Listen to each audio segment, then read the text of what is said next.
عبدالرحمن بابا فرمایي هر انسان ته د انسان په نظر ګوره، هر فقیر ته د خپل ځان په نظر ګوره، که د سل چته محل وي په دنیا کې، قبرستان ته د مکان په نظر ګوره.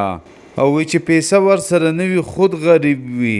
ما غریب سړی هوښیار لیدلی نه دی، مالداري او دینداري د سره لري. ما مالدار ایماندار لیدلی نه دی، هر سړی تر خپل مطلبه پورې یار دی. ما د خدای د پاره یار لیدلی نه دی. وی عجبه رحمان زړه دې د کتو دی، چې مرګې په جهان شته او تلا خاندي.